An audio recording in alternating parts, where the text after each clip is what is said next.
want everyone to recognize the importance of this event and the severity of what we're facing.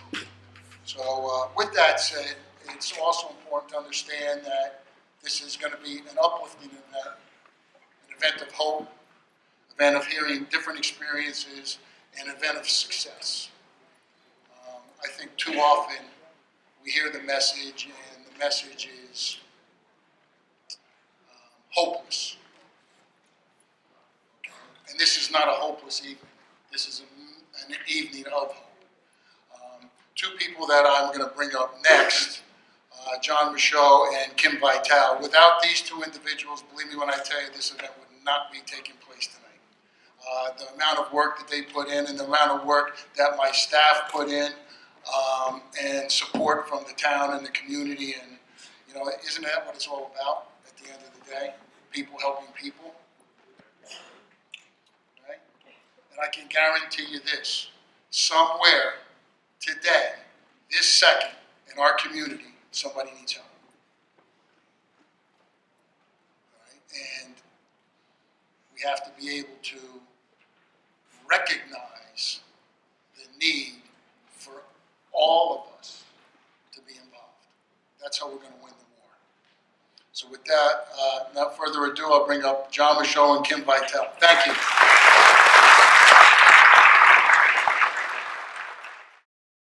I would just like to send a special thanks to all of our providers who are in the audience tonight. One of the biggest questions asked of me is, well, who do we go to as a resource when someone in our family may or may not have a problem? In the resource manual that we gave you on the way in are the list of the providers that are here.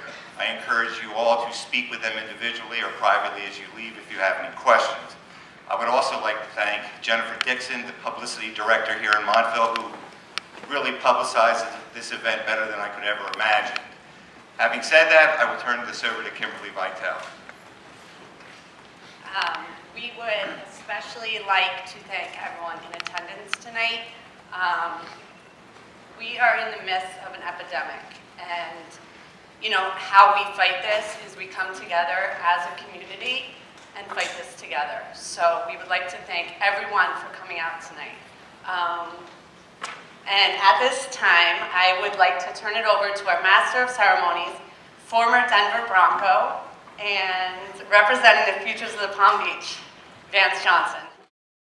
Thank you. When I pulled in today, I had a chance to, I went the wrong way when I first got to the school. It's a big school. I went around to the back side of the school, and I saw the kids out there playing football. And it really brought back memories for me. Because I remember that. And I remember the story because, and it's not a real good story. When I was in the midst of my addiction, I went to my old school and had a chance to speak to a large audience about the loss of my high school coach.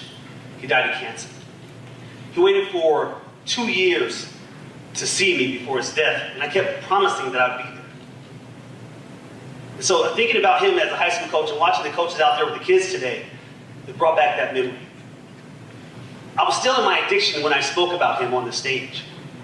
And I made a commitment to go back to my high school and share my journey in life and being a pro football player and what I'm doing after my career and encouraging the high school kids to be great after their high school years and go on to do great things.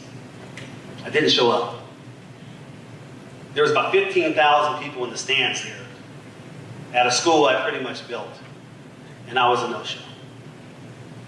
So sitting there and watching those kids play football and realizing the damage that I've done, the people that I've hurt in my life, just really encourages me to keep this journey up of sobriety. A lot of us don't want to remember the past in our youth, but to me, I keep it as evidence against everything I've ever done in my life to say, why would I ever want to go back there again? And that's the reason why I'm here today. To encourage you who are in recovery to don't ever forget where you came from. Let yourself look at it and say, I'm guilty of that. And that's why I have this new life. And that's why I continue to go forward. And I run away from my past so it can't catch up with me. Amen? Absolutely. Speaking of amen. Our next speaker is going to be Kurt Kilonowski. for the Invocation, longtime Montville resident and youth minister of, and I got this now because I've been practicing, Pious Church. I spend the majority of my time behind one of these, so I'm most comfortable here, all right? One word has struck me thus far, which is hope. I've worked with many of our young people here in the high school and down the other end of Changewood Road at St. Pius X over the past 25 years. Some of them in this room. Some of them who have, regardless of their involvement, have suffered tremendously. But because they've known ultimately that faith is a key and that family is always there, they've been able to move towards recovery. And we know that's a lifelong journey, that word, that it doesn't happen overnight. And that with addiction, we have an issue that doesn't just affect the person who's using or suffering, but that it affects the whole family.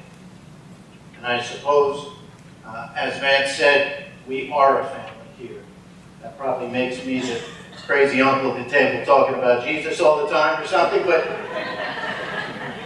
you know, we all have a role, and I think that's not to be ignored, and that when one member of the family suffers, we all suffer. I'm not sure I had planned this part, but I have a close cousin who is a heroin addict.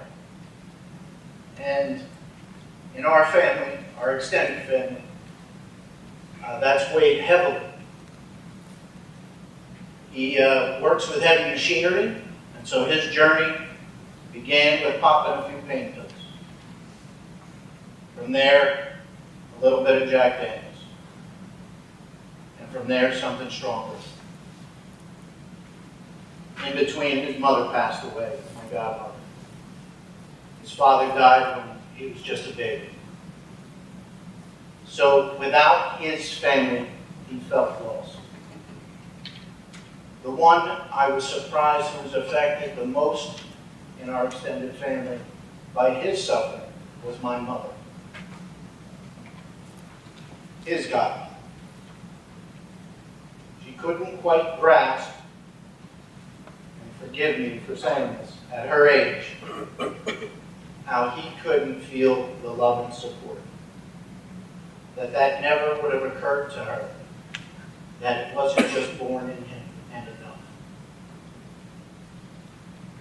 And so, this topic, crusade, if I could use that word in the right term, the right way, is extremely important to me personally.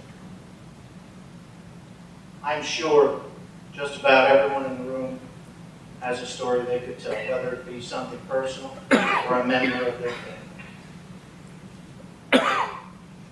Take a moment, give a thought,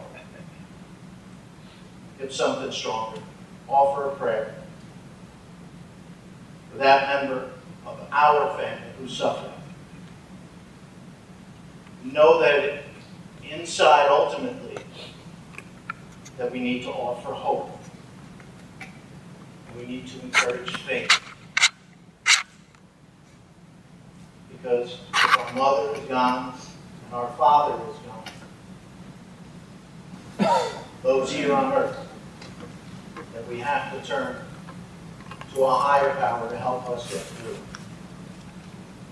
But that higher power has to be a strong influence of hope in our journey. Now that doesn't exonerate the rest of us here.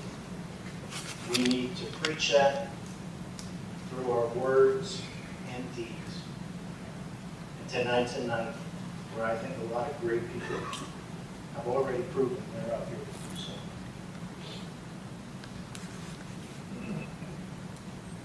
So as I finish here, please offer a moment of silence. Joyful silence for everyone in our family.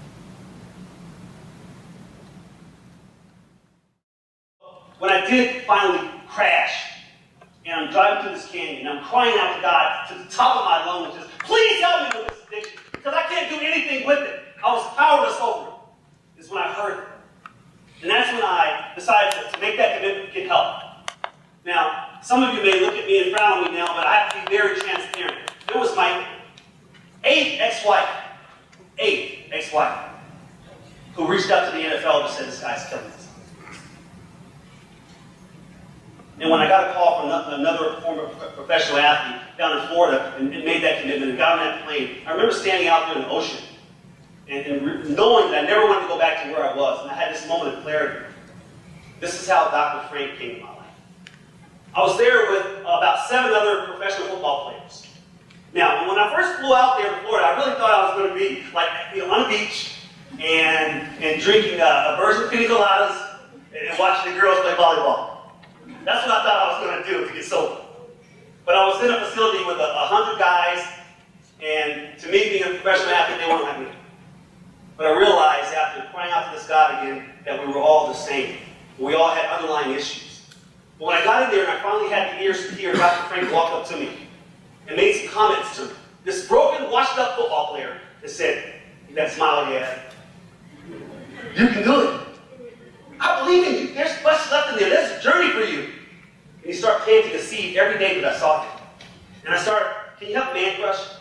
I started falling in love with this guy. Not his muscle, just the type of character that this guy had. And he led me to freedom. He believed in me.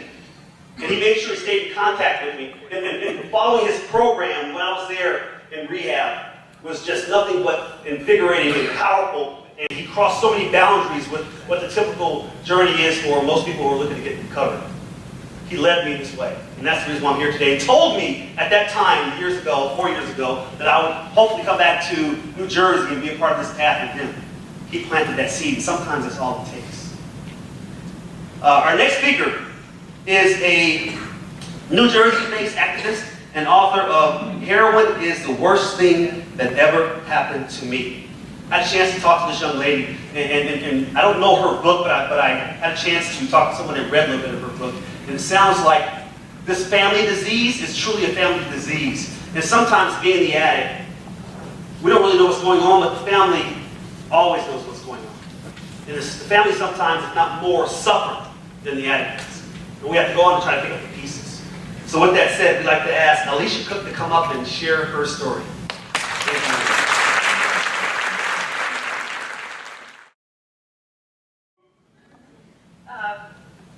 I'm Alicia Cook. I'm born and raised in New Jersey. I spent half my life in Essex County, half my life in Ocean County. I'm never moving out of New Jersey. I usually talk in metrics about how my award-winning work on the heroin epidemic and its effect on families has a worldwide readership that I wish it didn't have, because I don't want anyone to feel how I feel every day. I usually bring up statistics, like how in 2015, 52,000 people in the United States overdosed on a drug and died. Out of those 52,000, 33,000 of those deaths were opiate related. Never in history had drugs killed so many of us in a single year. 2016, we lost more. In 2017, we are trending to lose even more than that.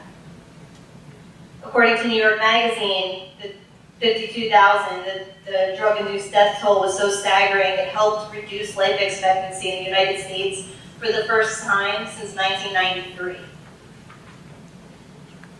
A little more than 1 year ago, Congress passed nearly $5.4 billion in emergency funding to combat the Ebola outbreak. The Ebola outbreak killed 1 American. The opiate heroin epidemic is killing 100 of us a day. I'd like to know where our funding is. I try to drill down and explain to us how bad the epidemic is here, right in New Jersey. I usually tell audiences that our state's overdose rate is 3 times the national average. I inform them that here in Morris County, fatal overdoses rose from 35 in 2014 to at least 64 in 2016. Then my cousin Catherine's here. She just told me that Montville was #1 in this county for overdoses. This year there have been at least 23 overdoses in York County in less than 4 months, which is a pace that would exceed last year's total. In Morris County, Narcan, the overdose reversal drug, was used to revive 44 overdoses in 2015, 44, and 108 in 2016. And so far this year, since March, it's been used 20 times. Point that any family could be affected by this epidemic. I wore a shirt the other day at one of my other speaking engagements that said, "Everybody versus heroin." 3 words, in my opinion, that sum up this heroin epidemic. It's everyone's problem at this point. You are not unaffected. You are not above being affected. You're not a better parent than the grieving parents next door from you. You are not a stronger individual who could, quote, control their habit. Once we accept that we are not impervious, that's when real change can take place and lives can be saved. And now, tonight, for the most part, I'm going to speak from the heart. I lost my cousin Jessica Cook. She grew up in Denville when she was 19 years old to a heroin overdose. She was 19, and now it's been 10 years. So she would have been 30 this year, and I'm 31. We were born 10 months apart, but now we are 10 years apart, a lifetime apart. She died after being drug-free for 6 weeks in a rehab facility. Before she went to rehab, before she died, I had my last conversation with her, and she was also a writer and creative, though we were much younger at the time, and she said, "I don't think I'm going to make it out of my addiction alive." 19 years old, and she knew. She was hopeless. We're talking about hope tonight, but anyone here that's battling substance use disorder knows that when you hit rock bottom sometimes, I think sometimes she was praying for death, because some people think that's the only way to get out of your addiction. Especially 10 years ago when resources weren't as plentiful as they are now. She told me, "If I don't make it out of this, I want you to write about it, because it all can't be for nothing." And she was journaling a lot and things like that. So for 1/3 of my life now, all I've been doing is talking and writing about heroin. Heroin, I could say with certainty, is the worst thing to ever happen to me. And I've never even used the drug myself. I am in pain. My life has been altered forever, all because of a bag of powder that sculpted into my life through the bloodstream of someone I love more than I could ever explain to you all. I'm not an addict. I don't have drug-seeking behavior. But try and love someone with substance use disorder, and then see if you can look me square in the face and tell me you did not become addicted to trying to save them. If you're lucky, they recover. If you're really lucky, you, as a family member, recover too. Loving someone who struggles with addiction can and will consume your every thought. Watching their physical deterioration and emotional detachment to everyone and everything will make you the most tired insomniac alive. You will stand in the doorway of their bedroom and plead with them that you just want them back. If you watch the person you love disappear right in front of your eyes long enough, you will start to dissolve too. I know what it's like to worry yourself sick, to cry yourself to sleep. I know to watch out for pinhole pupils and subtle changes in their behavior. To listen to them talk, make excuses, and pile on lie after lie. I know what it's like to pretend to believe them because you were just too mentally exhausted for an argument at that given moment. I know what it's like to accept that this is their disease talking and not them. I know what it's like to wonder if each unexpected phone call is the phone call.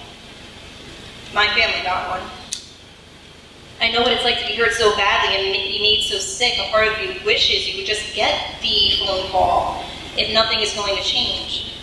You want that finality. You want to break the cycle. You need the cycle to end. I know what it's like to hate yourself for even allowing yourself to find relief in that horrible thought. I know what it's like to get the worst news of your life and still walk into the grocery store, run your errands, and smile at the cashier. I know the difference between enabling and empowering. Your eighth wife, I don't know where you're sitting, but your eighth wife was not an enabler, she empowered you. I know there's a fine line between the two, and the difference can mean life or death. I know what it's like to feel the weight of each day on your shoulders, trying to balance the two. I know what it's like to have good days and bad days, but never normal days. I have been through enough to know that things don't change for worse overnight. They could change in a millisecond, in a blink of an eye, as quickly as it takes two people to make one $4 exchange. I know what it's like to feel stigmatized, to be the cousin of an addict, a friend of an addict, a sibling of an addict, a parent of an addict, a neighbor of an addict. I know what it feels like to be handled with kid gloves because no one outside your toxic bubble knows what to say to help. Those not directly affected by the disease of addiction won't be able to understand why you are so focused on your loved one's well-being, especially since during the times of loved ones' active addictions, they don't really seem too concerned with their own lives. What I've learned, and what I'm going to tell you today, is don't become angry with these people. I used to get mad at the ignorance, at the hurtful comments, but I realized that it's just simply they don't understand, and honestly, they're lucky to not understand because that means they're not affected. And you'll catch yourself sometimes wishing that you didn't understand either. Drug addiction has the largest ripple effect that I have ever witnessed firsthand. It causes parents to outlive their children. It causes jail time and homelessness. It causes sisters to mourn their siblings. Jess's sister's here tonight. It causes nieces to never meet their aunts. It causes an absence before the exit. You will see your loved one walking and talking, but the truth is you will lose them far before they actually succumb to this disease, which is inevitable if they don't find recovery. Drug addictions causes bedrooms and social media sites to become memorials. It causes the yesterdays to outnumber the tomorrows. It causes things to break, like the law, trust, and homes. Drug addiction causes statistics to rise and knees to fall, as praying seems like the only thing left to do sometimes. You will learn that drug addiction doesn't discriminate. It doesn't care if the user came from a loving home or a broken family. Drug addiction doesn't care if you are religious. Drug addiction doesn't care if you are a straight-A student or a dropout. Drug addiction doesn't care what ethnicity you are, what gender. Drug addiction will show you that one decision and one lapse of judgment can alter the course of an entire life and the lives attached to that one life. You will learn that drug addiction doesn't care, but you care. You need to care. You will learn to hate the drug, but love the addict. You will begin to accept that you need to separate who the person once was to who they may be today. It is not the person who uses, but the user. It is not the person who steals to support their habit, but the user. It is not the person who spews obscenities at their family, or ruins dinners or weddings or holidays, but the user. It is not the person who lies, but the user, the disease of addiction. And yet, sadly, it is not the user who dies, but the person. But hope's the theme tonight, and I do have hope. Like I said, I've been talking about heroin a third of my life, and people finally started listening about 2 years ago. Sadly, it's because more and more people have become affected, but now we have everyone's ear, everyone's listening, all the way up to the White House, apparently. So I do have hope. The fact that you are all here today gives me hope. Every voice in this battle counts, which is why I like that the subtitle of today's event is Stop the Whisper, something about whispering. Because you have to speak, and you don't just speak, you have to scream, and you have to tell your story and share your experiences, because I'm of the belief that one story can help save another or provide hope. So I am hopeful that we will be able to get ahead of this, and thank you. We're going to turn this thing around just a little bit. A lot of people, when they go to rehab, some are artists, some are singers. This next gentleman, Andrew Perez, Musician and music producer, Andrew knows the struggle of addiction all too well. Born and raised in New Jersey, he understands how difficult it is to break the cycle. Having fought the disease himself, today Andrew resides in Long Beach, California. Any Californians up here? Ooh, no. Where he has followed his passion for music. Having transformed his life in recovery, he is now fulfilling his dream. His family is here today, and he went to the place that I went to get help. Frank also encouraged him to make that journey, and you made a promise to him, and he's here. Andrew, come on out. Andrew Perez.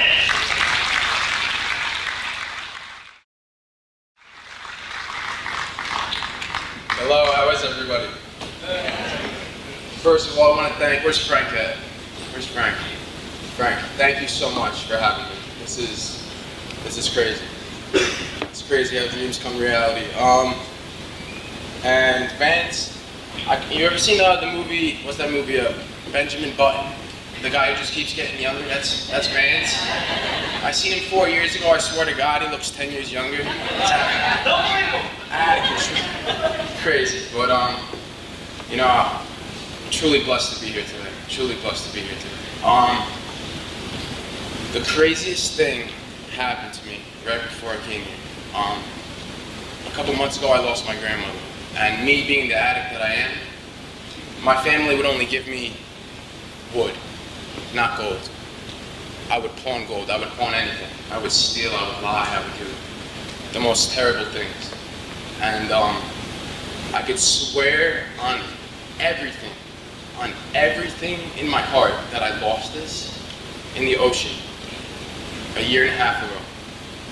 And I was driving here today, and I opened the center console, and it was in there. Unbelievable. Unbelievable. I couldn't believe it. And it just shows that how much this means, you know? I kept reading this thing over and over again. Break the silence. What was the quote? What was on the thing? Break the cycle. Start the conversation. Break the cycle. You know what? I can't pick up the phone and call some of my friends today because some of them are dead. Some of them are in jail. And the fact is that we don't have to live that way. And there's another way to live. There's hope. There's so much hope out there. And I just am willing to embrace it now. I feel like I never gave myself a chance, and it was an awful thing to do. It was terrible. It was terrible. And looking at my father cry, you know, I was an addict from day one. From day one, I was an addict. Me and my father would throw the ball. I wouldn't let him go inside until it was dark out. Who here is an addict or an alcoholic? Raise their hand. Okay.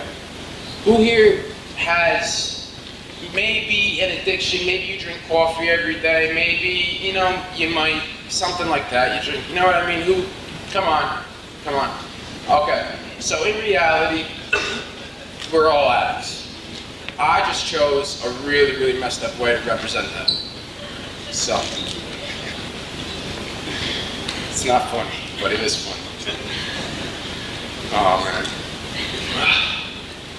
I want to bring up two things today. I listen to this guy, right? This motivational speaker. His name is Les Brown. I listen to him sometimes, and when I'm going to work, you know, when I'm on my way to something that, you know, I need to get pumped up. It's a motivational speaker. And he was talking about fear, you know, and his whole dream, his whole life, he wanted to be a motivational speaker. So when he was younger, he goes to this seminar and he listens to this guy. And he walks out early. He says, "This is the worst damn speaker I've ever heard in my whole life. And it sucks, and it's terrible." And he walked out 15 minutes later. A year later, he goes to another seminar, you know, and the guy's teaching me. It just goes to show you. The guy comes up on stage and he says, it's not about how good you are at something, it's about whether or not you have the fear to just get up on the stage and do it. And that just clicked for me. It clicked so much. You know, just to get rid of my fear and to just get up on a stage or to just to give myself a chance at life, at anything. You know, it doesn't matter that I, you know, didn't complete college. I'm not your normal. I don't even know what normal is, you know? I love my sister to death. She deserves everything that's coming to her. She just got her master's, by the way. Can we get a little...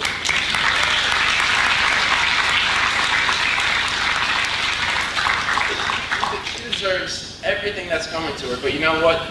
That's not me. And it's okay. I don't have to have a master's or a bachelor's or a PhD to be a good person or to make a living or to have good ideas or to have passion. It doesn't matter. None of that matters. It's okay.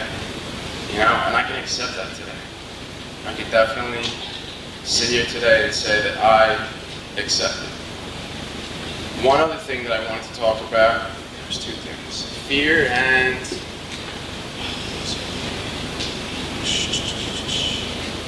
Excuse me. I'm a little nervous, you can't tell. Well, anyway, all right. While I think about that, let me just go back in time a little bit. So, I'm not your typical, you know, I didn't grow up in a bad neighborhood. I didn't do any of that, you know what I mean? I had a great family, great support, amazing area to grow up in. I just made the wrong choices. It happens, you know what I mean? I went to Florida in 2014, and I met Frank, and I met all these people that inspired me and gave me hope, and I still didn't get clean. You know, it takes time, it takes acceptance, and you have to want it. It's as simple as that. You have to want it. And I can say for the first time in my life that I don't care who else wants it. I want it. I want to live. I want to live. I've been to about 4 or 5 rehabs, I think. And every single rehab that I've been to, I've lost at least 2 or 3 people dying from those rehabs. This is no joke. This is no joke. And I'm never going to put my mother through that. I'm never going to put my father through that. I'm never going to put my family through that. God be willing. Simple as that. You know? I can't do it. Today, I'm employable. I have my own apartment, which is, my mother and my sister came to visit a couple weeks ago. I don't know if you could call it an apartment just yet. I mean, it's like it's getting there. I have a dog, you know, and he's teaching me responsibility, which is cool too, you know. So it's all these new things. On top of it, I'm 25 years old, and that transitional period, I feel like for any human being, doesn't have to be an addict, any human being going from whether it's college or whatever to adulthood, that transition alone is so tough. But for an addict and an alcoholic, on top of it, that weight, I felt that weight like I felt Dr. Frank on my back, which is, he's an animal, you know? It's hard, but what I'm willing to do today is I'm willing to follow my passion, and I'm willing to not be scared. I'm willing to not be scared, and I'm willing to show up, and that's 80% of it. If I just show up, God usually has my back. 9 times out of 10, God has my back. My mother will tell you, I'm the luckiest son of a... We can't curse. I'm not going to curse, that's right. I am so lucky to be here today that it's God's will. It really is. It's God's will. It is God's will. And, you know, I moved to Long Beach, California about 1.5 years ago, just picked up and moved. And decided once again, you know, to change my life. And I just want to say this, it doesn't matter where you go. It doesn't matter where you go. You got to bring yourself with you. I went to Florida, you can go to Texas, Timbuktu, you're going to bring yourself with you. No matter where you go. Doesn't matter. I just decided Long Beach is way too nice to mess that up. I can't do it. It's so nice out there. So I went out to Long Beach, and I have a job. I'm in recovery, and ironically, you know, my passion has always been music. It's always been music. My passion is it's just in me. music is just it's what makes me breathe. I don't know how to explain it. It's like I love music more than anything. And I went out there and, you know, I was introduced to a guy who was apparently an amazing rapper. Amazing rapper. And at the time, you know, I'm just starting to get into my music, getting my confidence back, blah, blah, blah.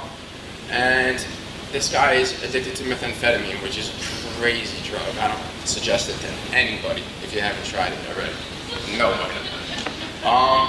The guy's totally whack. He's like the most talented individual I've ever seen in my life, but so whacked out of his mind. And he brings me to his studio, and his manager, you know, comes over to me and says, you know, I want you to help this guy. I want you to help him. And I introduce myself. I say, you know, I also produce music. You know, I'm getting there. I'm learning. I play guitar. Music's my life. This is what I do. This is awesome. He says, oh, my name is Warren G. I don't know if you guys are familiar with Warren G, but crazy.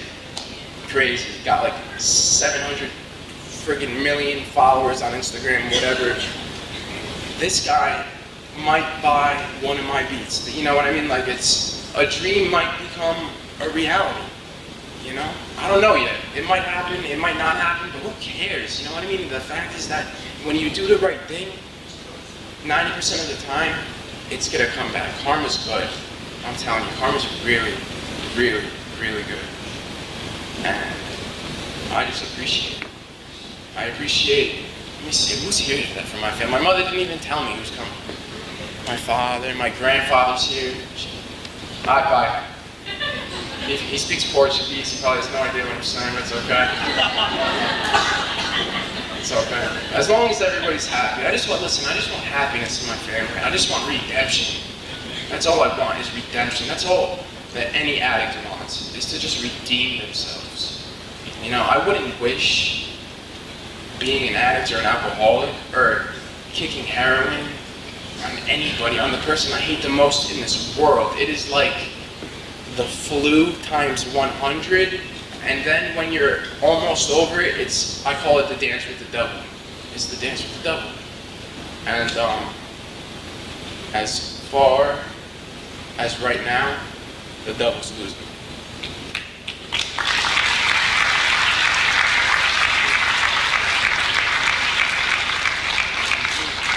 You know, I can't believe I found this. He's losing.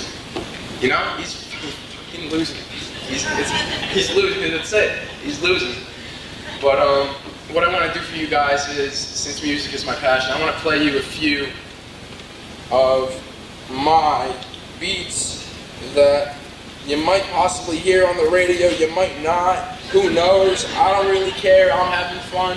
You're having fun. Let's all have fun. Let's do it. Hold on.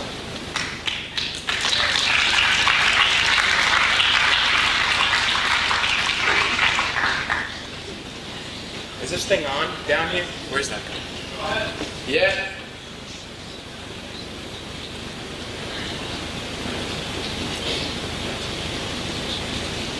Alright, so this is a little up-tempo beat here that I was just like, you know, kicking it off, just up-tempo. What I do usually, just to explain it a little bit, I take samples. I can take samples of anything. Samples of a sound in a movie, or, you know, you making a weird noise, and you know, whatever you want to do, and I can make it into any note, any octave, blah, blah, blah. Unfortunately, I couldn't lug all this equipment with me to California, and of course, Andrew, you know, he doesn't want to just play guitar, he wants to have thousands of dollars worth of equipment to make weird noises. That's Andrew, you know, what are you going to do? But this is one of, all right.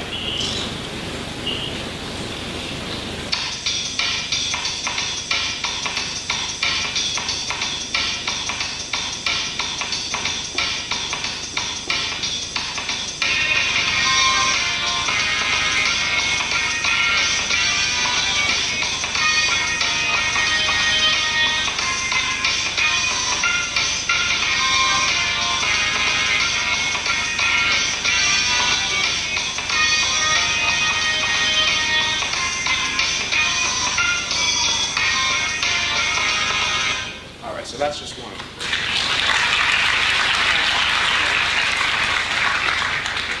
Alright, so I was feeling down. This one's called I'm Down. I was just feeling down one day, you know what I mean? And I was just, going for an old, I don't know if anybody's familiar with I'm really, really East Coast, old school 90s hip hop, but at the same time, I really just want to make dubstep, crazy noises, electronic music. I go to all these, listen, I was a festival head, but the thing is that everybody's going there, they're taking Molly, they're taking all these drugs.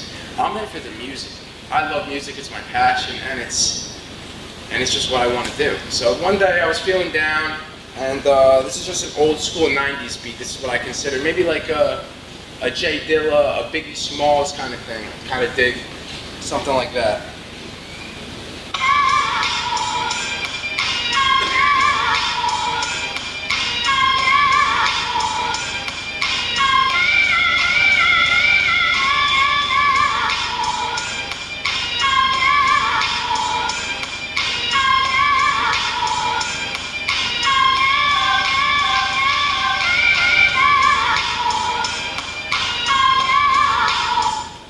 Loops, they're beats, they loop, that's what they do.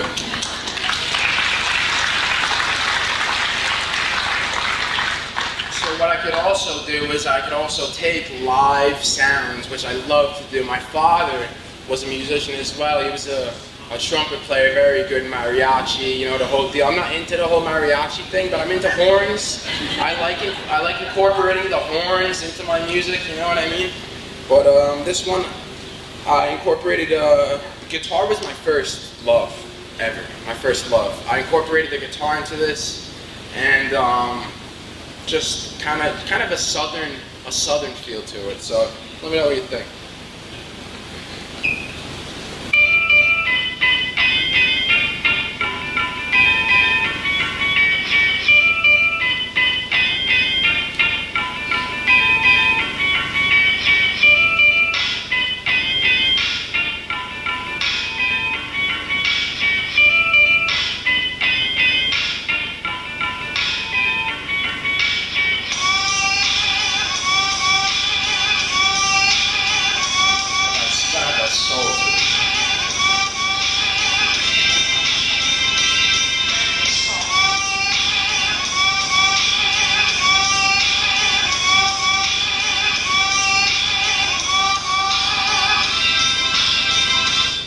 And that's pretty much what I do.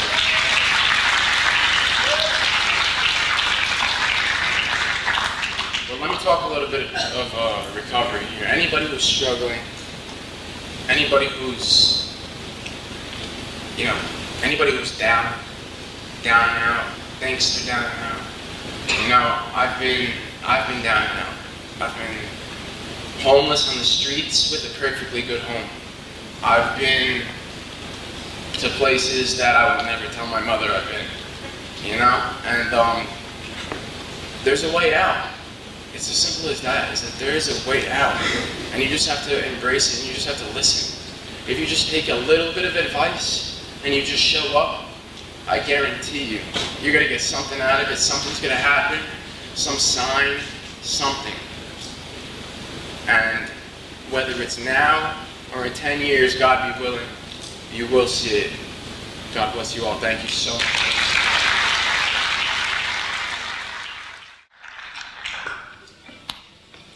Thank you. Man, I just want to get up and start rapping when I was listening. Real quick, he was talking about Les Brown and motivational speaking. That's kind of my journey too, is to be motivated about things. And so I dropped a young lady off at the airport last night to head to Florida to go to treatment.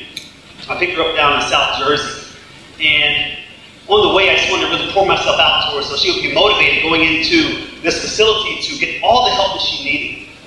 And so I want to share something with all of you, and I want you to think about your own life in this, okay? I want you to think about your own life in this. We all, you all, I do, we all live on this boat. And in this boat we have different things that are happening to us. A lot of us have some secrets. We got that secret. Maybe you're getting up in the middle of the night and you're watching that porn. You are, or I have to go to that bottle just to have a drink, just to calm down a little bit. You are maybe smoke a little weed. maybe doing some pills, something to just be okay. But you're on that boat. You have a bad relationship. You're not sure how to get out of it. It's on that boat. Well, when you decide to get off that boat to swim to the shore, the next time you get off that boat, because that boat's going to be waiting there for you. You don't want to go back to that boat. So what you need to do is burn the boat! The next time you get off the boat and you swim to shore, burn the boat! That way you can't go back to that. You can't go back to that relationship. You can't go back to that drug. You can't go back to that alcohol. Burn the boat! Because you know where you're going. And start all over again. And we all suffer from an addiction. All of us. Something is keeping us in bondage. And that's what we're here tonight to do, is break that stigma. And to open up like family, like brothers and sisters and mothers and fathers and uncles and cousins. And love on each other and say, I'm here for you. Show me which way you want to go. With that said, these next performers have a great story. They performed down in Atlantic City. I can't wait to tell you how they met. That's really awesome. You guys asked them if they're a couple. I don't know if they're a couple of times. So you guys can ask them that. But without further ado, Ken Shiles and Simone. Come on up.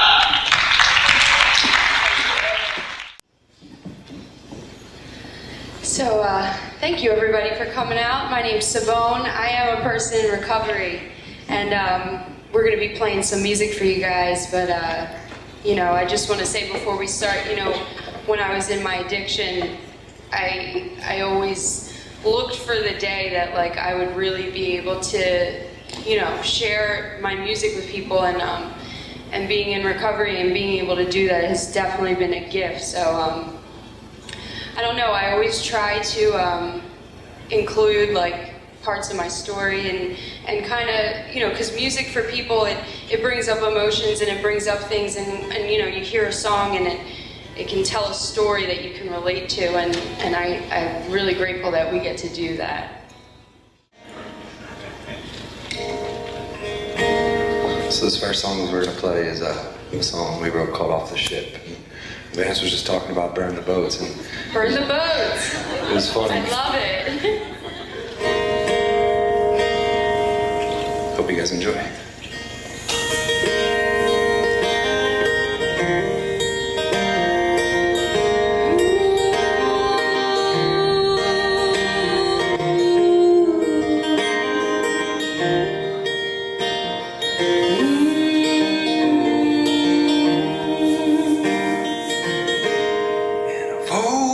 Simple, and I just do what I can.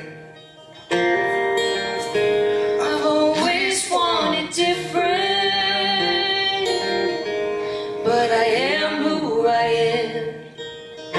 You show me how to live, but I don't remember the way it is. And they said they showed us how to swim, then they just threw us off the ship.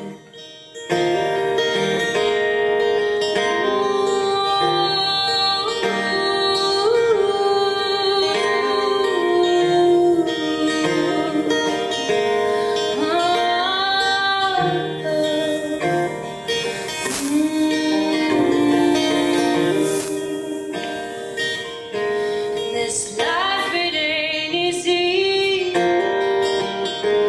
but we just try to live. Oh, and this world is so busy, and we just can't stop the spin. Will you show me how to live? But I don't remember the way it is. And they said they showed us how to swim, but then they just threw us off the ship.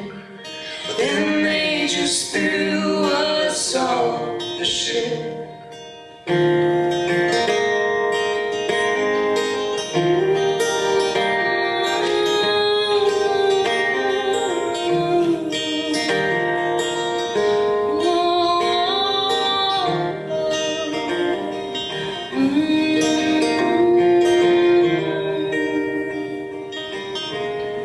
You said it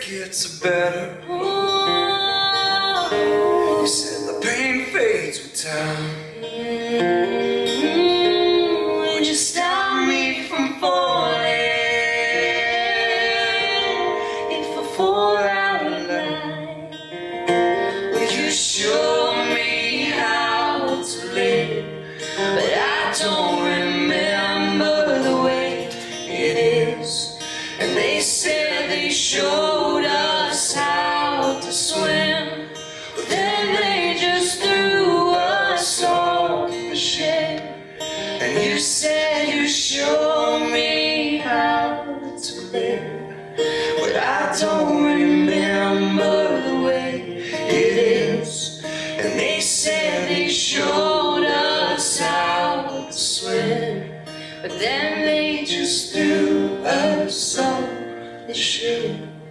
But then they just threw us on the ship. But then they just threw us on.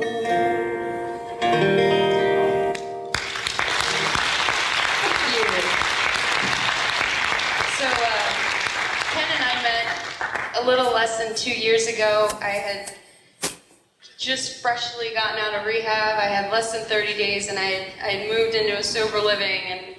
And you know, the whole time I was in treatment, I didn't want to be there, as a lot of us do. But I didn't want to go back to the way I was living, and I kept saying to myself, if I give myself a shot at this, then I can finally really give my music a chance. And like that kept me there, you know, until I could get my head straight and realize there's so much more to life to enjoy. But Ken and I met, we had actually been playing a recovery benefit for years before I even knew that I was going to eventually, you know, need help and end up getting clean. And we had never met.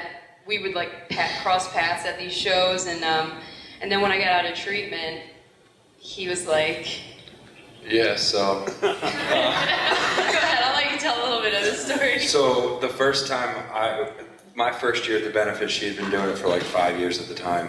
I was actually a resident at a halfway house, and they were coming by to do some video for this benefit, and the lady saw my guitar and she's like, you play music? And then she asked me to do a song like for the video, and then like 2 days later my counselor called me into his office. He's like, hey, you're gonna go to this casino and you're gonna do this benefit. And I was like, what? Yeah. And then, so a couple years went by. Her mom asked me to open a gig for her because her mom's a singer. And then she's like, you gotta meet my daughter, you gotta meet my daughter. And then... Of course he didn't like care to meet me. He's like, okay, whatever, you know.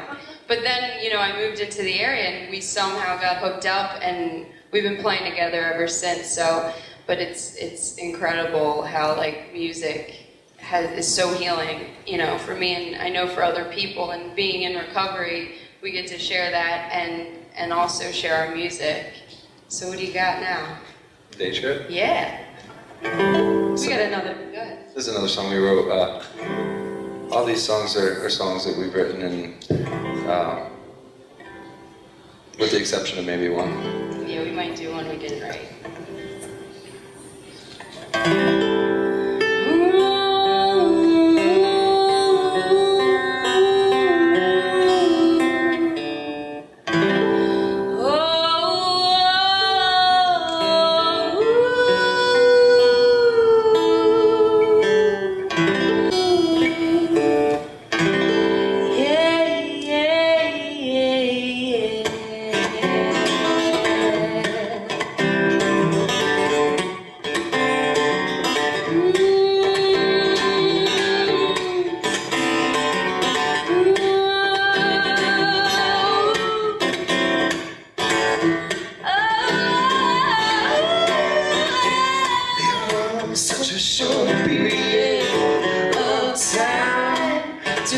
The location of my moment's insignificant in this short life. But no, I was so right. Ain't no turning back. Ain't no turning back. Ain't no turning back.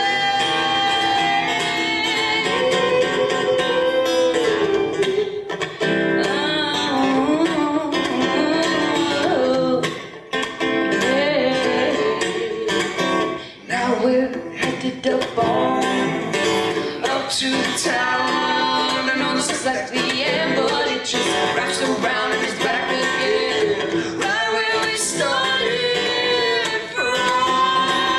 No, I ain't coming home. Ain't turning back. Ain't no turning back. Ain't no turning back.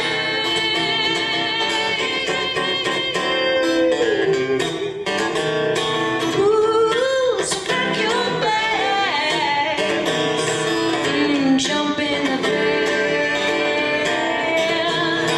Ooh, so pack your bags and jump in the van.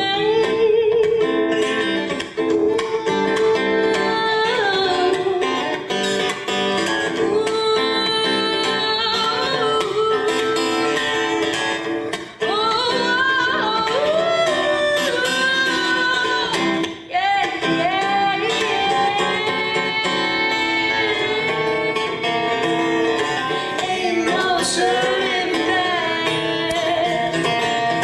Ain't no turning back. Ain't no turning back.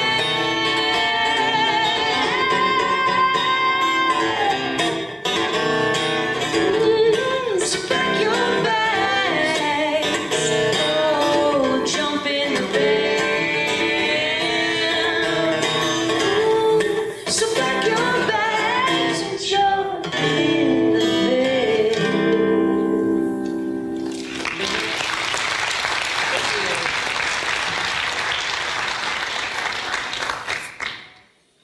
So this next song we're gonna do, Ken wrote before I met him, and I always try to get him to play it because to me it's a very touching song. But he'll tell you a little bit about the story behind it after we play it. But you know, growing up, I grew up in a small town in South Jersey, Camden County, and you know, I was afforded every opportunity as a child, you know, as a kid could have, and somehow, you know, I couldn't accept the way that life was, and I turned to drugs and alcohol, and I never thought, you know, we had programs come into school and they're like, drugs are bad, and I'm like, okay, I can get that, but you know, I didn't want to listen, but I didn't have the knowledge to know where that would take me, and you know, it started with drinking and pills, and then ended up in heroin, and you know, and I kept waking up every day like, how did my life come to this? And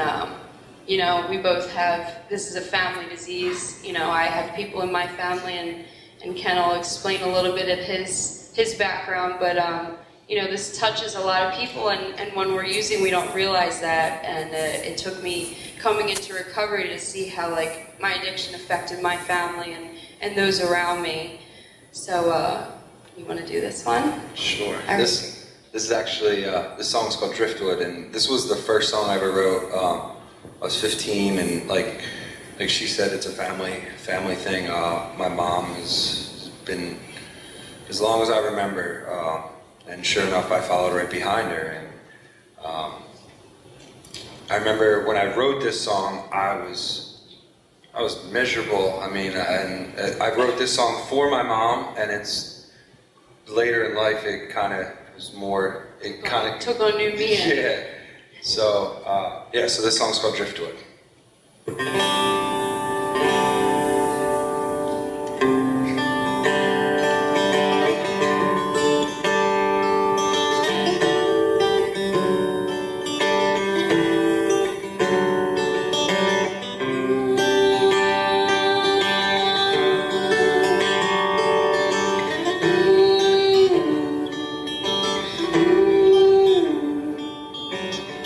I'm just drifting through the ocean of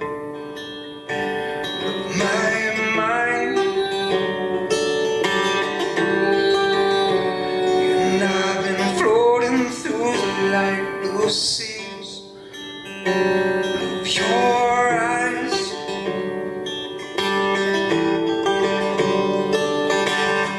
But the sea's so clear and I still can't see what's on the bottom of my broken heart tonight.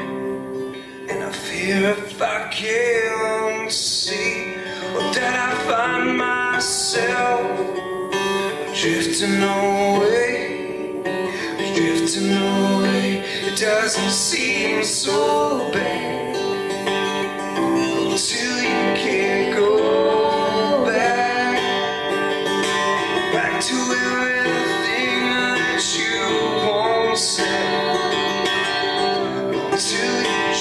drifted away.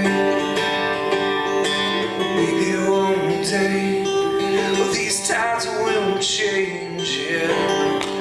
And I can come home, but right now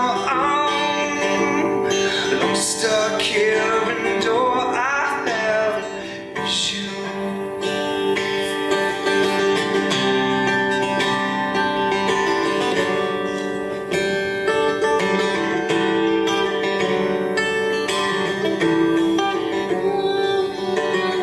Another day gone by, and I'm feeling so mixed up in this life.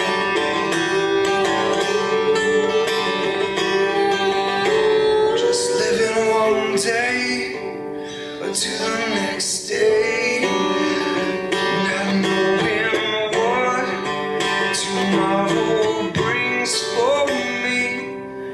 And I see us all slowly starting to fade away again.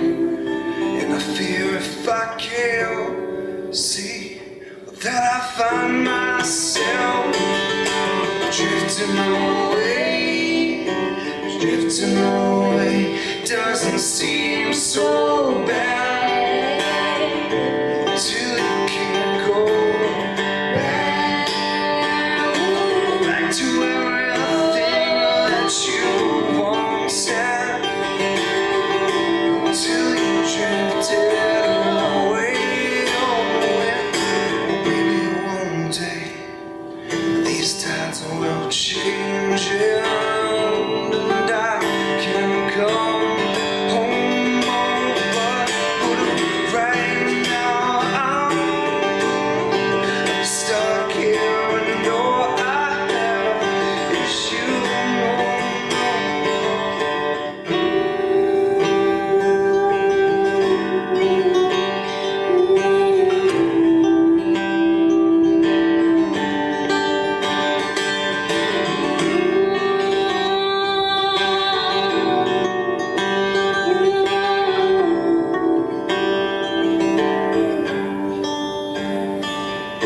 Drifting away doesn't seem so bad until you can't go back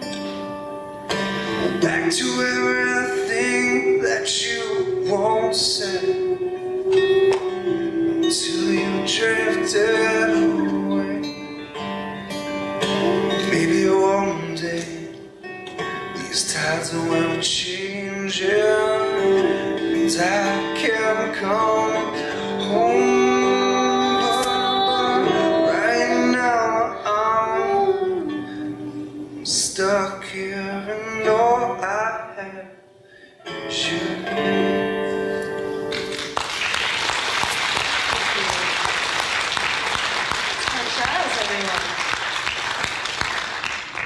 So I'm really grateful that the communities have these resources to spread the word and let people know what's going on. Since coming into recovery, I've lost so many friends, and hearing about all these young people, young and old people, passing away from this disease is devastating. And when I was using, I never really paid attention to that. I thought I was invincible, and quite frankly, I didn't care one way or the other what was going to happen to me. And I found so much hope since then.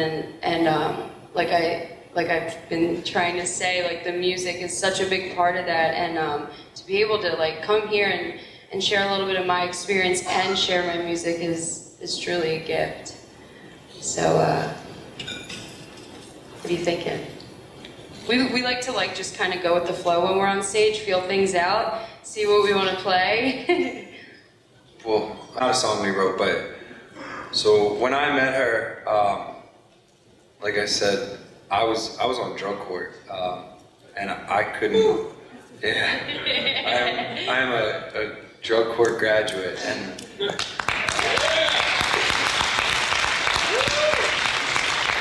So when we first started playing together, at the time, I've been playing music since I was 15. I'm 30 years old now, and So I always thought like sex, drugs, and rock and roll was gonna be like the way it was, and like I wanted to imitated these artists that I looked up to, and sure enough, like It went really badly. Yeah. I can speak from experience. I ended up on drug court. But so I had a booking manager, and back when I was like heavily in the grips, I wouldn't show up to gigs. I would show up late. If I showed up, I was completely loaded, and I could barely play music. And he dropped me. And then the year that I had met her was the first year he actually had given me a second chance at playing again for him and booking me. And it was funny, and it was through the benefit that we play. It's all because It all comes full circle, you know, being able to look back at that. But this song was the first song we played together before we did our first gig. We sat down and we tried to rehearse, and no, we didn't rehearse this. Oh wow. So the first gig we ever did, I called her on 2 days' notice. I was like, "Hey, you don't know me." I was like, "We play this benefit every year." I was like, "Your mom gave me your number." I was like, "I have a gig in 2 days." I was like, "Can you come?" I had like 30 days clean. I was like, like, "Come sit and pretend you know what you're doing." And we sung this song, and it was one of those like moments that, like, as a musician and just as a person, as a human, yeah, like instantaneous. I knew that like we had something special, and so.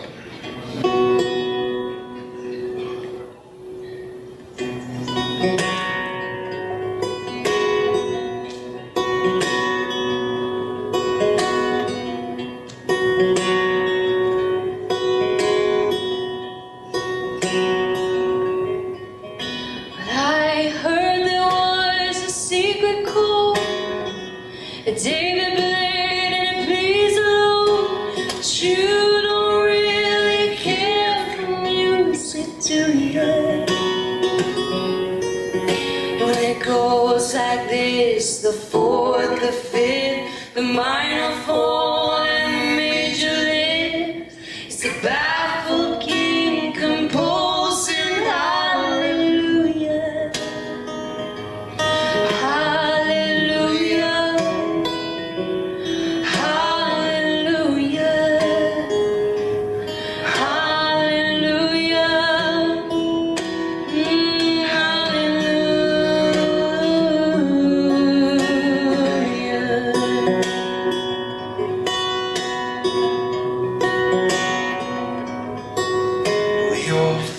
Strong and you needed proof.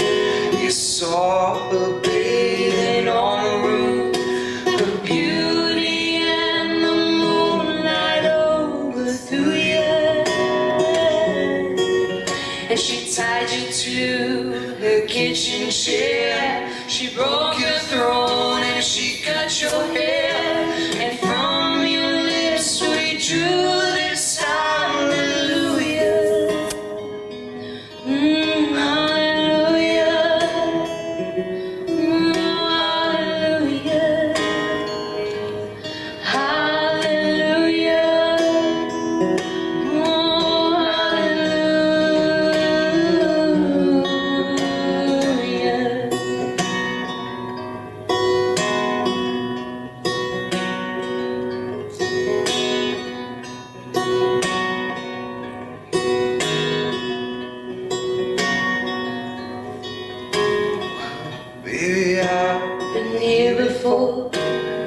Seen this room and I walked this floor. You know, I used to live alone before I knew you. And I seen your flag on the marble arch. And love is not a victory march. It's a cold and it's a broken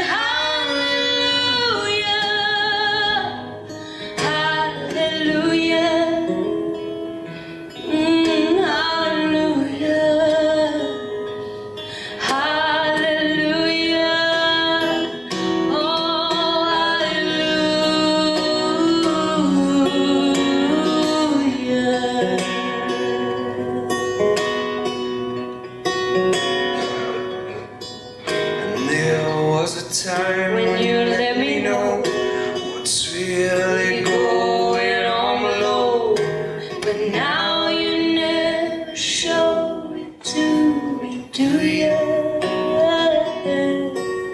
And I remember when I moved in you, and the Holy Dove was moving too, and every breath we drew was hallelujah. Hallelujah. Hallelujah. Hallelujah. Oh, hallelujah.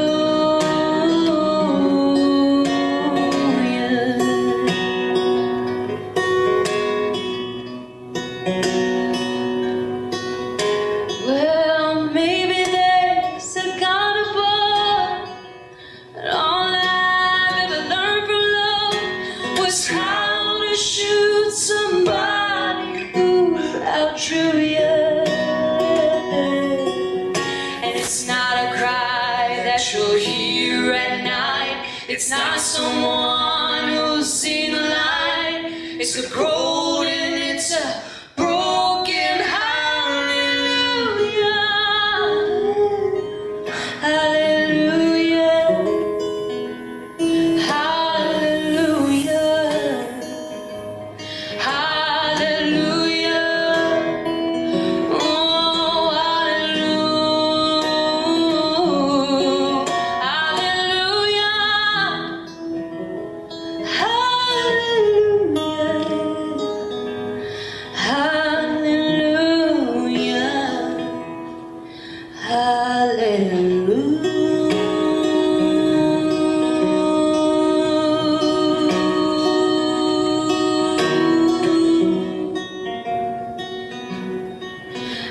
Hallelujah.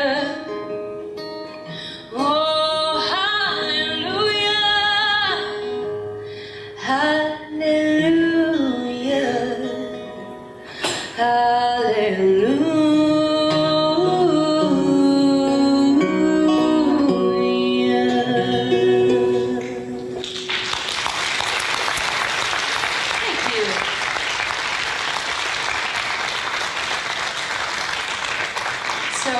We want to thank you guys again for having us out. If you like our music, you can check us out online, follow our adventures. We got some CDs too.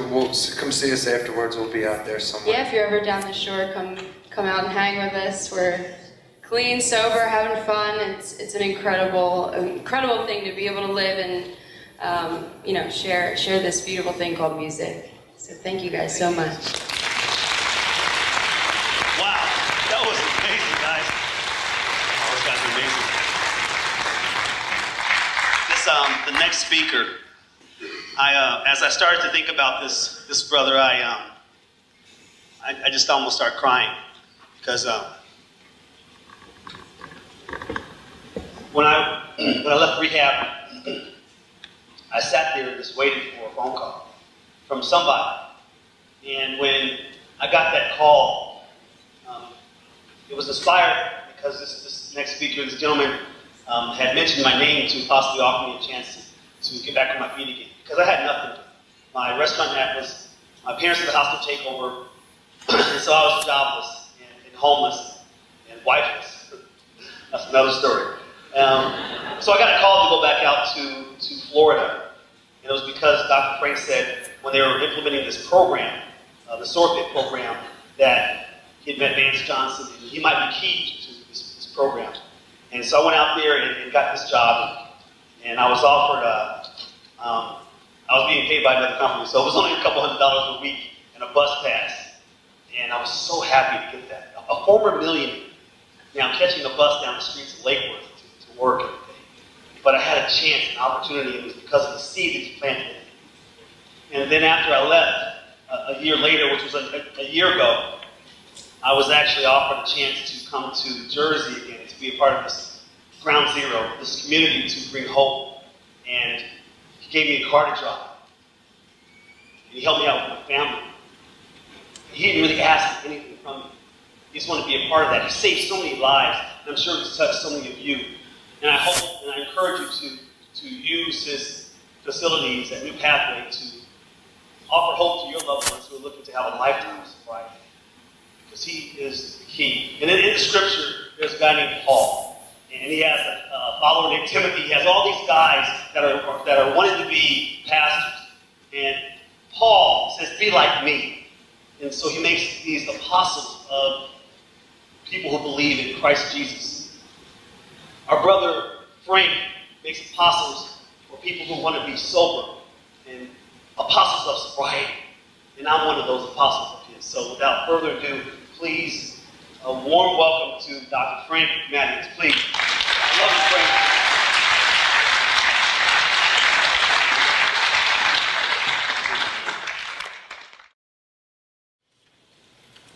You know, kind of leading up to this evening,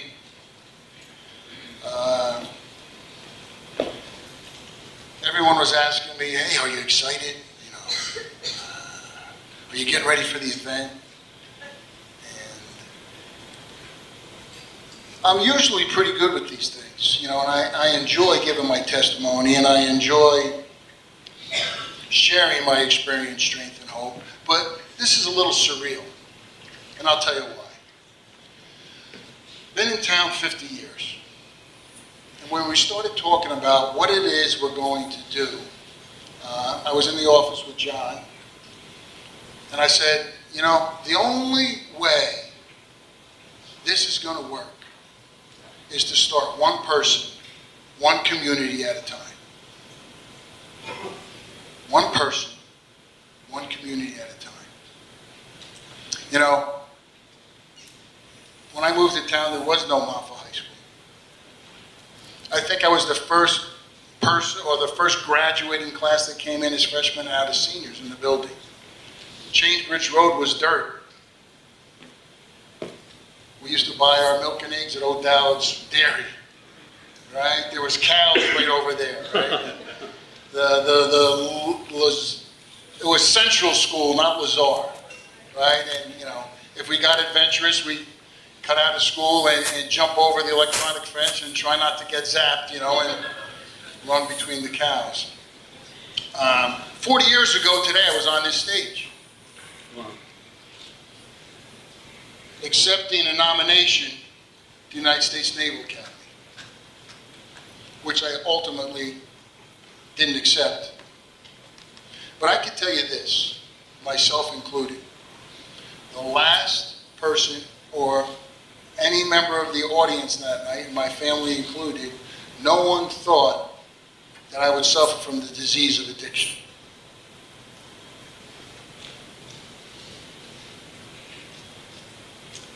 I played football on that field. 3 of my teammates from that 1978 team are dead. I have friends who's lost family members. I've had family members suffer from this disease. So I thought it was appropriate for me to address my community. My entire family lives in this community. My in-laws, my parents, my children who went to school in this community. So it means a lot to me for you all to show up tonight in support and unity and solidarity, because that's what it's going to take to win this battle. Mm-hmm. You know, I looked up a few things. Let me see. Addiction. The quality or state of being addicted. Compulsive need and use of a habit-forming substance, such as heroin, nicotine, alcohol. All right, so pretty self-explanatory. Disease. You know, if you cut this dis-ease, disease, right? Someone that's at dis-ease.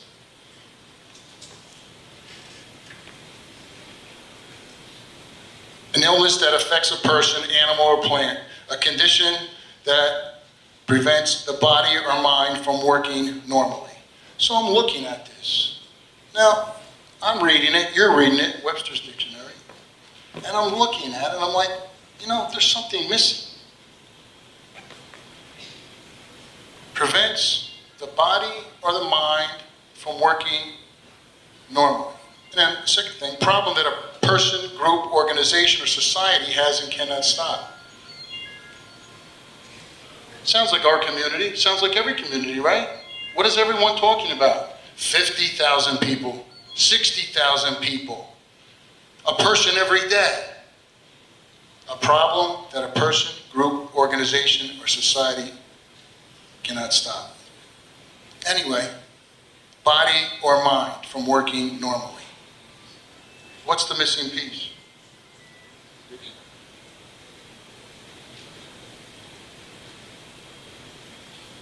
It affects your spirit. Even Webster has it wrong. Haven't met a person in 20 years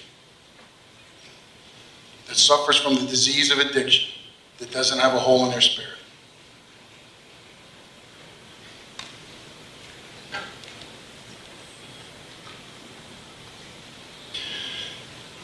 You know, I never imagined myself as an addict. Even when I knew I was addicted, I fought the idea and the picture of myself as an addict. But the greatest opponent was my diseased mind. And I've heard a lot tonight about the pain, not only of the addict and the addicted individual, but the pain that it causes to the family. And I can't imagine, all right, and the truth of the matter is that my mother would go to church every day and pray that God just take my life and stop the suffering. So could you imagine a mother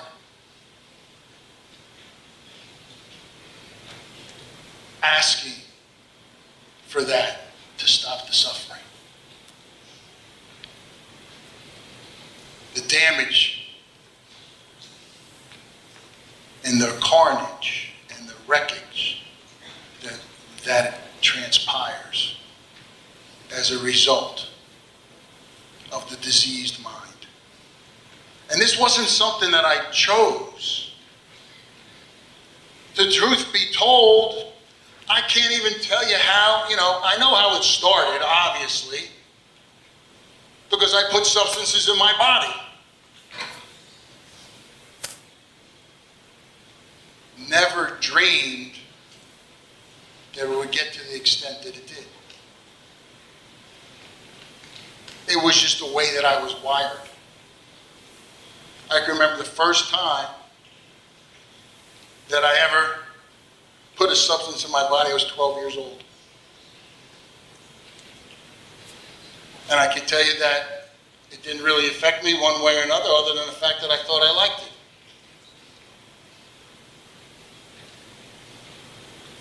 Football, coaches, family, community kept me in check for a real long time. Graduated high school, was the most valuable player on my high school football team, went on to be an All-American football player at Holy Cross, and I had a drive and determination that I always wanted to become a pro. And that became a reality when I signed the contract with the Green Bay Packers.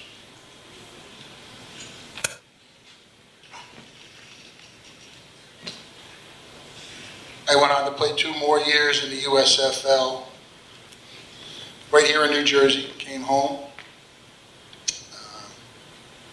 Played for our president's team, the New Jersey Generals. Donald Trump was the owner. And he thought he knew her better than everybody else and was going to start playing in the fall, and we were all out of work.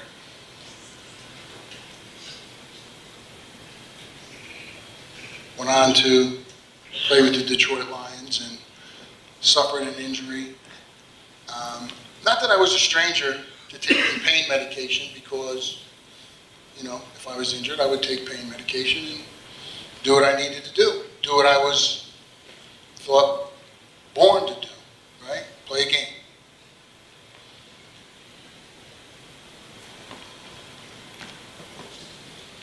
Well, like all games, mine came to an end.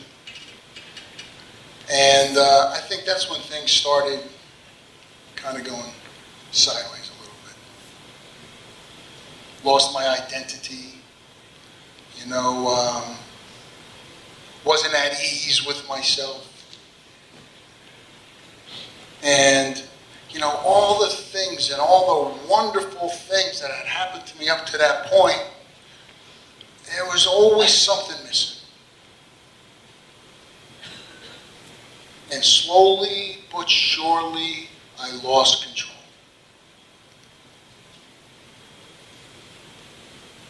Now here's where the most powerful part of the story takes place. I left a person out, right, of my family that I didn't introduce. My wife, Tracy.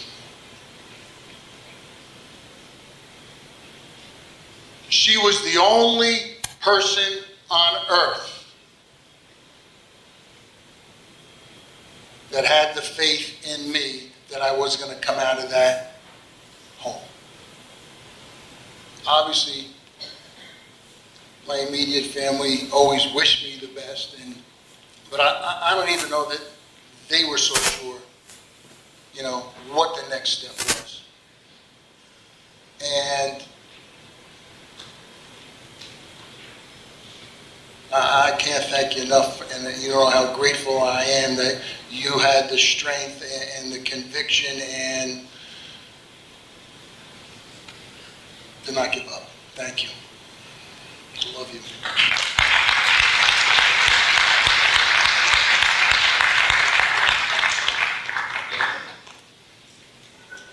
Hopeless.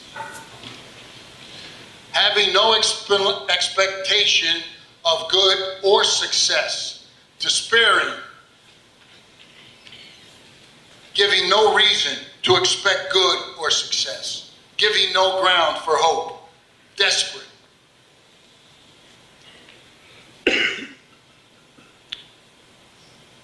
I can't tell you how many times that I closed my eyes, prayed that it was the last time, and cursed the fact that I woke up the next day. That I hated my life. I would put on a good show and make sure everything on the exterior was as good as it could be.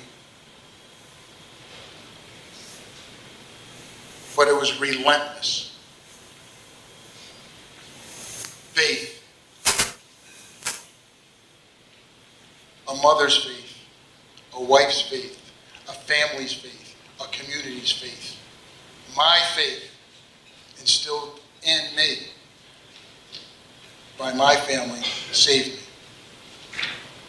An allegiance to duty or a person. A belief and trust and a loyalty to God. Firm belief in something for which there is no proof.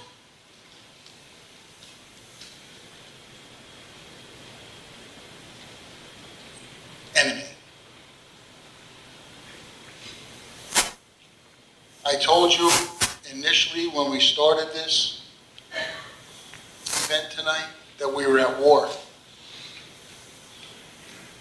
And there is an enemy. And yes, there are days when we are losing. The enemy is real, and I can tell you because I lived with the constant chatter of the enemy in my mind. Right, Vance? Amen. Right? The enemy comes in many forms. Amen. Our community. You know what hurts me? And not that, listen, we have a beautiful community, but we don't need to be first on the list. Not that list. And we can't let the enemy win. One that is antagonistic to another, especially one seeking to injure, overthrow, or confound an opponent. Sound familiar? Something harmful, deadly. hostile unit or force.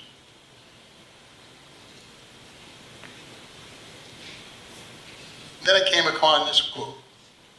For a long time, it had seemed to me that life was about to begin, real life, but there was always some obstacle in the way, something to be got through first, some unfinished business, time still to be served, a debt to be paid, then life would begin. At last it dawned on me that these obstacles were my life. I've been challenged. You've all been challenged. And, you know, it's not so much some of us have been challenged more than others, because what's your greatest challenge? The one you're dealing with.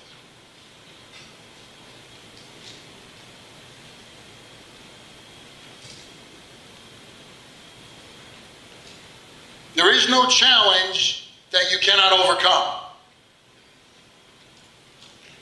Right? Listen, I've heard it my entire life. You can't do this, you know, you're not big enough, you're not tall enough, you're not heavy enough, you're not da-da-da-da. I didn't hear that. I wasn't taking no for an answer.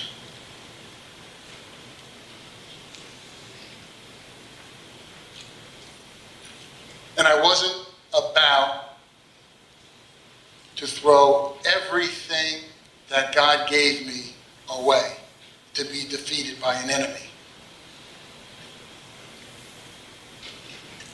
Right?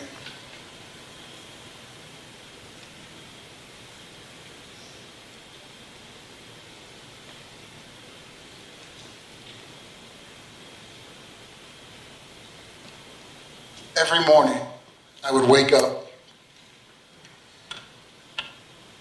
look at the mirror, and be disgusted by what I saw. So the first solution I had was just put a sheet on the mirror. Don't have to look at that reflection in the mirror. Woke up one day and the sheet had fallen down. So I smashed the mirror. And there was glass everywhere. I went about my day, and I came home and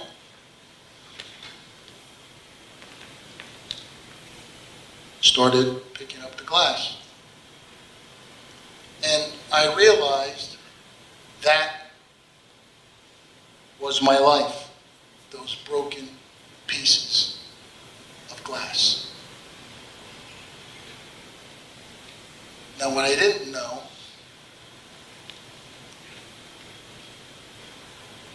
was my mother was at church that morning listening to a sermon on the 12 steps.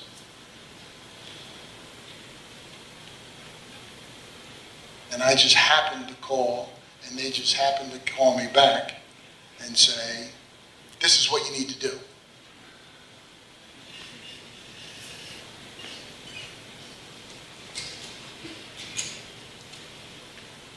Now, I made the decision, actually I should correct myself. They made the decision. I agreed. And again, it was the strength of my wife. And, you know, my son's here, and he doesn't even remember this, but he was in diapers. And I don't know, I think my wife said something to the effect that the next time I see him, he'd be in college. Because I wasn't winning any votes for Husband of the Year. So my brother and father drove me to rehab. It was in Maryland. And about 2 hours into the trip, I'm looking for landmarks because I'm like, I'm out of here in a day.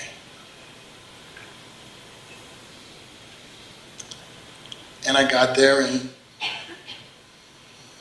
met somebody called Father Martin. Now, anybody that's in old-time recovery knows, and Father Martin is probably next thing closest to Bill W. and had a video, Chalk Talks on Alcohol, that I watched every day. In any event, he told me and taught me a skill. And the skill was being silent.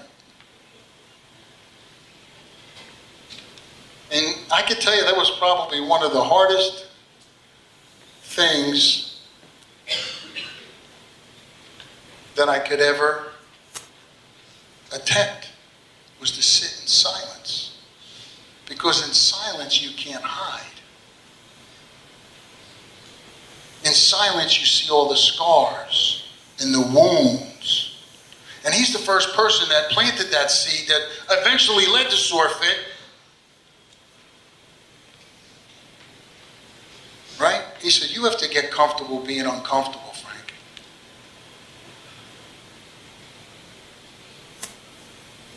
And I didn't understand it then, but I knew he was magical. And wherever he went, I was there. Every morning, I'd meet him at the chapel, prepare the stuff for his mass, and the sun would come up at Chesapeake Bay through this window, and he had a saying, through life into death. And I did everything they asked me to do. And all of a sudden, about 3 weeks, the enemy started talking again. And I started looking around, and I'm like, you know, I haven't heard from anybody in 3 weeks. Like, do they know I'm alive? Do they care that I'm here? I'm doing all these things. I'm healed. So I go in and, you know, knock on Father Martin's. Hey, Frank, what's it? Well, you know, I'm starting to think that I don't think I need to be here anymore. He says, really? What would make you think that? Because, you know, you're doing everything, you're the peer leader, and everyone looks up to you. And I'm like, well, you know, I haven't seen my wife, I haven't seen my kids, and I'm down here to get all that stuff back. And he sat me down, he said, you are here to get well. First and foremost. Everything else depends on you getting well. What I suggest you do is walk back towards your room, have a conversation with God, and sit in silence. So I'm walking back from like here, I don't know, down through the rotunda to the library. I do know where the library is, Mom. So anyway, I'm walking and I'm like, in my mind, or I might have even been saying it out loud, and if people were watching, they're like, I'm like, hey God, this is what you want me to do. This is where you want me to be. And that's how Vance and I met, because he had a similar experience. I'm like, if this is what you want, then I need to see a sign. I need to know that I'm going to see my kids again. Or I'm not staying in this place.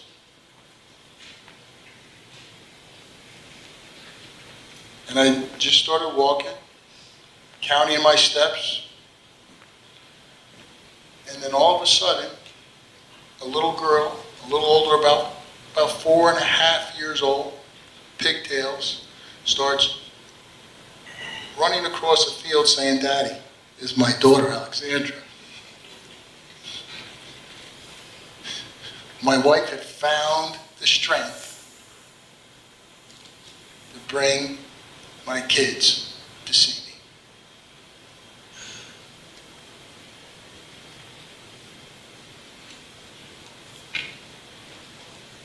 You know, and for the longest time I used to, well, he's not with us anymore, but I'd go down to Ashley and I'd speak and give my strength, experience, and hope to the people trying to overcome that disease. And, you know, I asked my wife to come down with me, and I don't know if it was the first time or second time, but we're driving home. I'm like, hey, man, we're talking. And I'm like, what's the matter? Nothing. I'm like, Trey. No, I'm good. I'm like, something is wrong. Right? We got 4 more hours to drive. I mean, I'm a lot more patient now than I was then. And she said, well, you know, you go down there and you speak, and Father Martin and the people, and, you know, it's like you're a rock star. She says, all I see and remember is pain. And that's when it hit me, that my timetable and her timetable weren't exactly the same. You know, I needed to see things from a different perspective. Fast forward a year or two, whatever, later, and we went down again. We're driving home, and I forgot about that initial conversation. And she just looked over at me and says, I'm okay now. I'm like, why? What's the matter? No, I'm good. That's the gift of recovery. Right? That's the gift of sobriety. That's the gift of clarity of mind. Right? Not too long ago, 6 months, I was working out, and I thought I injured my groin, right, working out.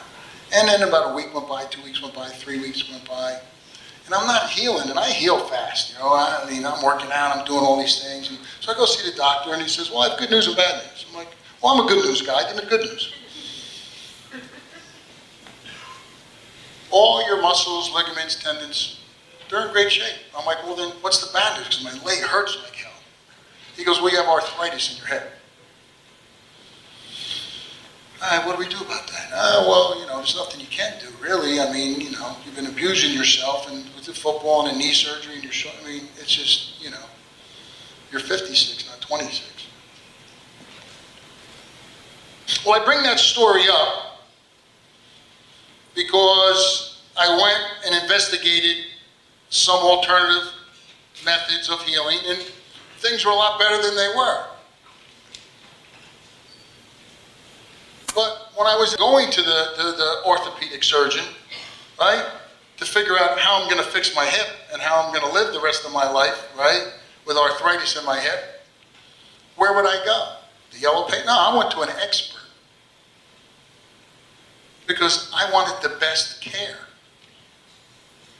Well, guess what? You know, I heard people talk about faith and God and Jesus and higher power. Well, there's an expert out there that knows all. There's an expert in all our lives that knows every hair on our head and knows what's best for us. Why would we not listen to the expert? Right? I often tell people who are struggling with the concept of getting clean, I'm like, you know, where is this notion, right, that everything you do, you did on your own? Everyone in this room, regardless of what you believe, were created. Right? Single cell creation. Well, then logic tells us that if we don't know our Creator, we don't know ourselves. Right? Self-awareness. I need expert advice daily. Right? Because my thoughts either come from my Creator or they come from the enemy. And the enemy is the addiction.